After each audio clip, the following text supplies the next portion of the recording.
उदाहरण देख रहे हैं हम। दर्शाइए कि एक धनात्मक विषम पूर्णांक, यहाँ पर भी लिखा दर्शाइए कि एक धनात्मक विषम पूर्णांक 4q+1 या 4q+3 के रूप का होता है, जहाँ q एक पूर्णांक है। तो अब भी हमने यहाँ पर देखे हैं थोड़ी देर पहले दूसरे उदाहरण पे, अगर 19 और 4 का HCF ज्ञात करना है हमको, तो हम क्या करते हैं, सबसे पहले 19 में 4 का भाग दे देते हैं।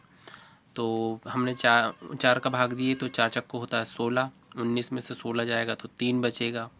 तो ये पहला चरण हमारा कंप्लीट हो जाता है। हम यहाँ पर लिखते हैं बीच वाले को यहाँ पर ए के जगह में, और जैसे कि यहाँ पर हमारा क्या है, ए बराबर से होता है हमारा बी इंटू क्यू प्लस होता है हमारा आर।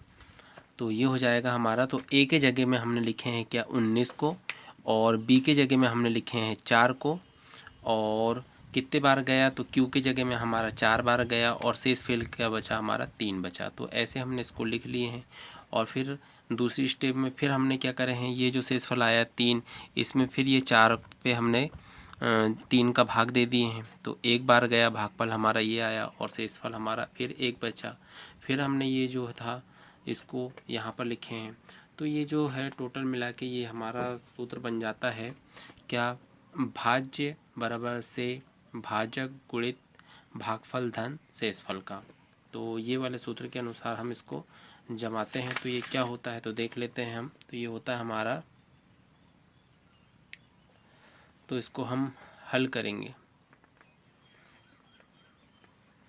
हल में सबसे पहले हम लिखेंगे, तो सबसे पहले हम मान लेंगे, माना धनात्मक विषम पूर्णांक, क्योंकि यहाँ पर हमें विषम पूर्णांक बोला था, सम का नहीं बोला था, इसलिए हमने यहाँ पर विषम पूर्णांक लिए हैं ए को। ठीक है, वैसे तो हमको यहाँ पर सम और विषम दोनों मिलते हैं, लेकिन यहाँ पर सिर्फ विषम पूछा है, तो हमने ए को क्या माने हैं, विषम पूर्णांक माने हैं ए।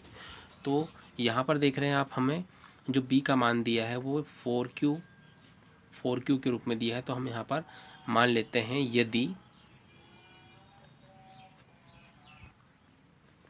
तो माना ये हो गया धनात्मक विषम पूर्णांक ए है। यदि b बराबर से, यहाँ पर हमें 4q दिया था, इसलिए हमने b बराबर से कितना लिए हैं 4 हो, तो यूक्लिड विभाजन एल्गोरिथम से तो इसको जमा लेते हैं। a के बराबर में ये कैसा होगा, तो a बराबर से होगा ये हमारा 4q प्लस आर, जहाँ r बराबर से 0 हो सकता है, 1 हो सकता है, 2 हो सकता है और 3 हो सकता है। क्यों? क्योंकि इसकी शर्त होती है उसके अनुसार। हमने जो शर्त है इससे पहले वाले में देखे हैं। तो अगर यूक्लिड प्रमेय हमारा जो होता है, तो देख लें आप एक बार और फिर,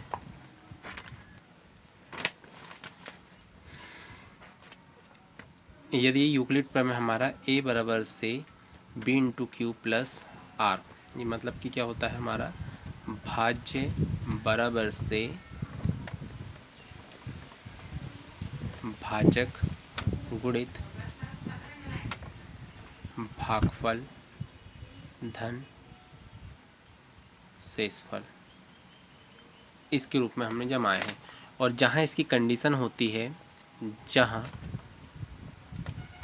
जो हमारा शून्य होता है less than equal to r less than होता है बी, तो इसके द्वारा हमने ये लिखे हैं ऊपर साइड। तो जो हमारा जो b का मान है, आप देख रहे हैं b बराबर से अगर 4 है तो r का मान b से कैसा होगा, छोटा। तो 4 से छोटा 3 होता है। और कहाँ तक हो सकता है, तो शून्य के बराबर हो सकता है, या फिर 4 से छोटा। तो शून्य के बराबर मतलब कि शून्य भी शामिल रहेगा, 1 भी शामिल रहेगा, 2 भी और 3 भी, क्योंकि 4 से छोटा सिर्फ 3 होता है पूर्ण संख्या में। तो हम यहाँ पर 3 तक लेंगे। तो ये आपको समझ में आ गया होगा, ये यूक्लिड विभाजन प्रमेय कहता है, उससे हमने ये लिखे हैं। चलिए आगे देखते हैं हम। अब ए के संभावित मान लिख लेंगे हम। ए बराबर से हो जाएगा हमारा 4q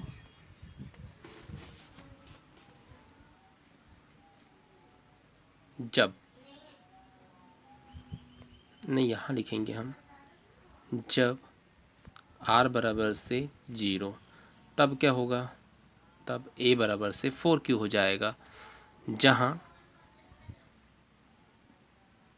r बराबर से 0 है। ठीक है, तो यहाँ हम लिखेंगे समपूर्णांक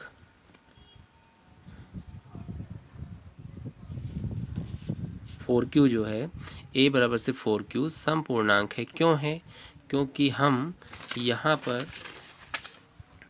4q में से 2 उभयनिष्ठ निकाल सकते हैं। 2 निकाल लेंगे तो क्या बचेगा हमारे यहाँ 2q बचेगा। ठीक है, तो जो 2 के गुणे में होती है वो क्या कहलाती है? समपूर्णांक कहलाती है। इसलिए तो यहाँ पर हम देख रहे हैं a बराबर से 4q है, जहाँ r बराबर से 0 समपूर्णांक है, क्योंकि इसका जो है 2 एक गुणनखंड है, या फिर ये 4q जो है वो 2 का गुणज है, इसलिए ये क्या होगा? एक समपूर्णांक होगा। ठीक है, अब फिर दूसरी स्टेप, जब r बराबर से 1 तब a बराबर से कितना हो जाएगा? 4q plus 1। तो ये क्या होगा? विषम पूर्णांक होगा। विषम पूर्णांक है क्योंकि यह 2 का गुणनखंड नहीं है। तो ये हो गया। उसके बाद में जब r बराबर से कितना हो? 2, तब क्या होगा? तो तब होगा हमारा a बराबर से 4q प्लस 2।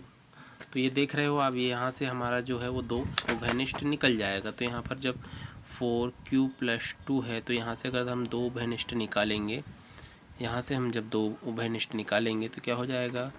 2q धन कितना बचेगा? 1। मतलब यहाँ से भी 2 निकल जाएगा, यहाँ से भी 2, मतलब कि टोटल मिला के हम यहाँ से 2 का भाग और 2 का गुणा करेंगे। तो यहाँ पर जब 2 का भाग देंगे तो इससे भी 2 निकल जाएगा और इससे भी 2 निकल जाएगा, वो कट जाएगा। तो ऐसे कटेगा वो। तो यहाँ से क्या हो जाएगा? ये 2 से ये 2 कैंसिल हो जाएगा, है ना, 2 बाहर निकल के। ये लिखेंगे क्या? ये कैसा है? समपूर्णांक है। समपूर्णांक है तो a बराबर से 4q प्लस 2 समपूर्णांक है, क्योंकि इसका 2 एक गुणनखंड है। मतलब यहाँ से 2 उभयनिष्ठ निकल जा रहा है। इसी प्रकार जब r बराबर से कितना हो? 3, तब a का मान क्या हो जाएगा? तो a बराबर से हमको मिलेगा कितना? 4q प्लस r का मान कितना रखेंगे हम यहाँ पर? 3। तो इससे देखते हैं हम निकल रहा है क्या। तो 4q प्लस 3, तो यहाँ से तो नहीं निकलेगा। अगर हम इस पे पूरे में अगर भाग देना चाहे 2 का तो नहीं निकलेगा, यहाँ से तो कट जाएगा। 2 दूनी 4, पर 3 में कटता है क्या? नहीं कटता। 2 में इस पे भाग जाना चाहिए, इस पे भाग जाना चाहिए। जब 2 निकलेगा तो इस पे भाग नहीं जा रहा है, तो 2 से इस पे भाग जाना चाहिए, इस पे पर नहीं जा रहा है, तो ये 2 का गुणनखंड नहीं है। तो ये कैसा होगा? विषम होगा। ठीक है, विषम पूर्णांक है। तो ये जो है विषम पूर्णांक है, क्योंकि इसका 2 एक गुणनखंड नहीं है। ये 2 है, सॉरी, 2 एक गुणनखंड नहीं है। तो हमने देख लिए जब r बराबर से 0 है, r बराबर से 1, r बराबर से 2, r बराबर से 3। तो हमसे यहाँ पर r बराबर से 1 में पूछा गया है 4q प्लस 1 विषम पूर्णांक है, और 4q प्लस 3 विषम पूर्णांक है। बाकी ये 2 जो हैं वो समपूर्णांक है, लेकिन हमसे तो सिर्फ ये 2 पूछा है, तो हम उसी के बारे में बताएंगे। तो अतः करके हम लिखेंगे, अतः करके लिखेंगे हम यहाँ से, अतः उपरोक्त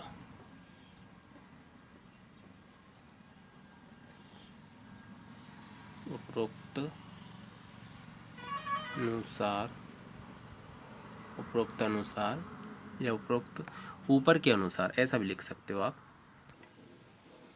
तो अतः उपरोक्तानुसार या ऊपर अनुसार a बराबर से 4q प्लस 1 तथा a बराबर से 4q प्लस 3 एक धनात्मक विषम पूर्णांक है।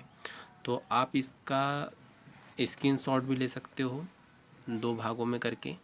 तो ये देख रहे हो आप, इसका वीडियो को पुश करके और स्क्रीनशॉट ले सकते हो बच्चों। अगर वीडियो पसंद आया तो आप इसे लाइक कर सकते हैं, और इसी प्रकार के मोर वीडियो पाने के लिए आप हमारे इस चैनल को सब्सक्राइब कर सकते हैं। तब तक के लिए बाय बाय।